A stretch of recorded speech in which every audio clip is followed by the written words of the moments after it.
రాత్రి 11:45 defence advanced research facility dwarf 2 layers security fence, laser motion sensors మరియు biometric access gates. దీనిలో నుండి black SUV ఒకటి నెమ్మదిగా బయటికి వచ్చేసింది. ఎస్యూవీ వైపు చూడగానే ఎవరికైనా సైంటిస్ట్ డాక్టర్ సంజయ్ రాత్రి లేట్ షిఫ్ట్ ముగించుకొని బయలుదేరుతున్నారేమో అని అనిపిస్తుంది. బట్ అక్కడా జరిగింది అది కాదు.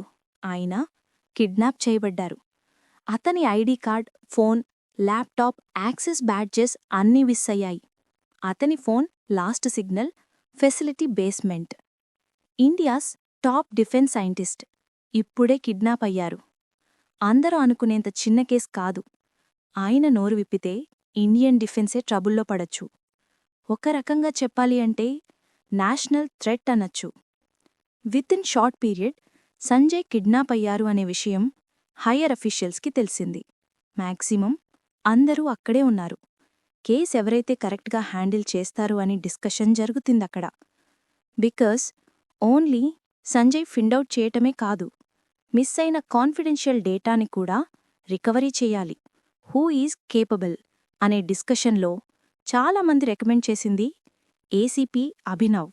వయసు చిన్నదే అయినా no corruption, no compromise, very strict and sincere. In fact తన ఎర్లీ కెరియర్లో ఇలాంటివి ఆల్మోస్ట్ 5 కేసెస్ సాల్వ్ చేసిన ఓన్లీ ఆఫీసర్ అభినవ్. సో అందరూ అభినవ్నే ఈ కేస్ హ్యాండిల్ చేయగలడని వెంటనే అభినవ్కి కాల్ చేశారు. Mister Abhinav, we have an emergency. Defence scientist Sanjay was missing. డార్ఫ్ security breach. We need you here within 20 minutes. Abhinav, okay sir, I'm coming అని చెప్పి కాల్ కట్ చేశాడు. Night 12:30 AM. Dwarf facility gate. Security guards పానిక్లో ఉన్నారు. అభినవ్ ఒక మాట కూడా లేకుండా గ్రౌండ్ మీద స్క్వాట్ అయ్యి లైట్ని డౌన్వర్డ్స్ ఫిక్స్ చేసి మైక్రో లెవెల్ ట్రేసెస్ని సర్చ్ చేస్తున్నాడు. ఇన్ఫ్యాక్ట్ అభి వచ్చినప్పటి నుండి ఫోకస్డ్గా ఇంచ్ బై ఇంచ్ సర్చ్ చేస్తున్నప్పటికీ అందర్నీ అబ్జర్వ్ చేస్తున్నాడు. తన ప్రతి మూవ్ క్యాలిక్యులేటెడ్ అండ్ సిస్టమాటిక్గా ఉన్నాయి. Night 12:30 AM to 3:45 AM. Tyre skid marks, zigzag pickup trace. Broken ID chip fragment scientist యొక్క యాక్సెస్ కార్డ్లోదే. 2 డిఫరెంట్ షూ ప్రింట్స్, ఒకటి సైంటిస్ట్, ఒకటి అన్నోన్. ఫెన్స్ వద్ద కట్ చేసిన వైర్ ఫైబర్. ఎస్యూవీ డోర్ వద్ద glove fibre. Driver unconscious, chloroform smell. CCTV DVR tampering, over return sectors visible. Facility entry locks mismatch. Scientist last location lab B2 corridor.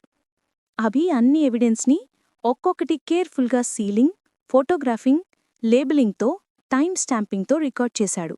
Rough notes, sketches, directional arrows అన్నీ ప్రిసైజ్గా collect చేశాడు. Early morning 4:30 AM evidence అంతా లాకర్లో lock చేశాడు.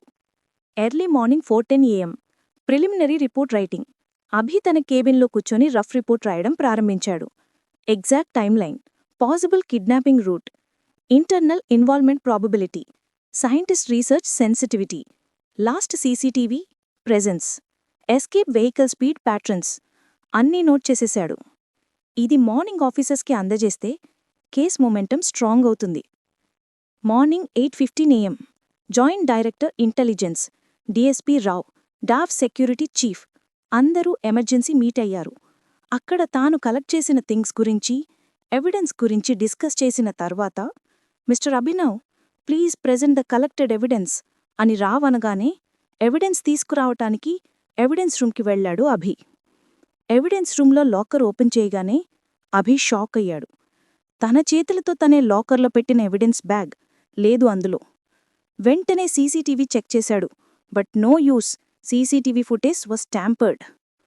Almost తన 4 hours కష్టం అంతా waste అయిపోయిందా? మెయిన్లీ ఆ ఎవిడెన్స్తోనే ఈ కేస్ని సాల్వ్ చెయ్యాలి. అసలిది అంతా చూస్తుంటే పట్టలేనంత కోపం వచ్చేసింది. బయటివాళ్లు వచ్చే ఛాన్స్ లేదు అని తెలుసు. బట్ అసలు ఇంత ధైర్యం ఎవరు చేశారో అర్థం కాలేదు. అది ఎలా అయినా కనిపెడతాను అని ఇప్పుడు ఫస్ట్ వాళ్ల హయ్యర్ అఫీషియల్స్కి చెప్పాలి అని మీటింగ్ హాల్కి వెళ్లాడు. జరిగింది చెప్పగానే mister Abhi, you are just 27, but ఇలాంటి కేసులో నిన్ను తీసుకోవటానికి రీజన్ ఏంటో తెలుసా? వేరే వాళ్లను కూడా కాకుండా మేమందరం నిన్ను నమ్మటం. But you proved us wrong. Thanks for this precious gift. Explanation ఇవ్వటానికి రెడీగా ఉండు అని చెప్పి వెళ్ళిపోయారు.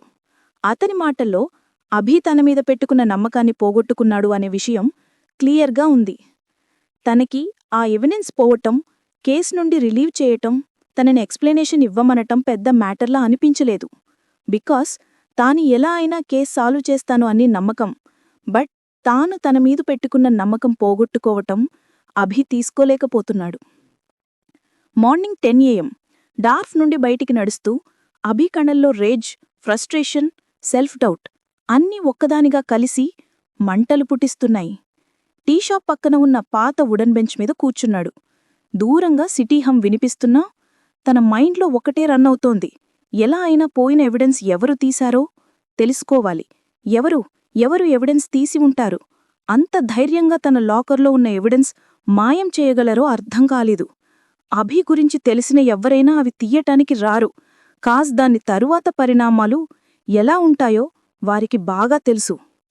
అప్పుడే తన పక్కనే బెంచ్ మీద కూర్చుంటూ, ఇంతలోనే వదిలేస్తావా?